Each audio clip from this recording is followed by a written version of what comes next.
Naam, nite Madema au Dr. Maganga ndugu zangu. Leo nahitaji nikupe faida ya hiki ninachokitengeneza hapa. Hiki ninachokitengeneza, hii ni ndagu ya biashara. Ndagu hii inatengenezwa kwa pembe la mbuzi mweupe. Pembe la mbuzi mweupe dume ndiyo anatengenezewa ndagu. Ukija katika lugha yangu mimi nitakwambia inaitwa mgogo, lakini kwa lugha fasaha ni ndagu ya biashara, ndagu ya kuitia wateja, ndagu ya kuvuta wateja katika biashara yako. Kama unataka biashara yako wateja wasikatike, wajazane kwa wingi, basi hii ndio inafaa kuweka katika duka lako, katika ofisi yako ambao unapatia riziki kila siku. Wateja watakuja kwa wingi na utafanya sana biashara. Faida kubwa ya hii unavyoiona, sawa, faida yake, kwa sababu ili uweze kuikamilisha hii ni lazima utoe sadaka ya mbuzi mweupe. Sadaka ya mbuzi huyo mweupe ndio anakwenda kukukamilishia ndagu yako ya mali, ndagu yako ya biashara, ndagu yako ya kuvuta wateja.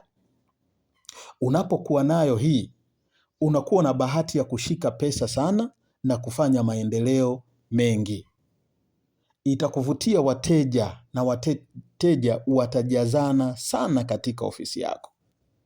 Hii ndiyo faida yake, ni mgogo wa biashara.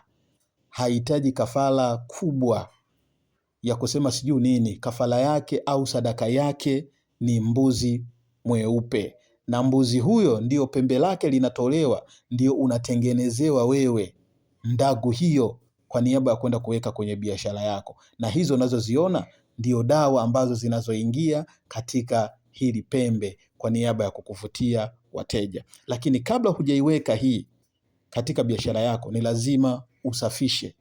Baada ya kumaliza kusafisha na dawa katika ofisi yako ndio unakwenda kuiweka hii.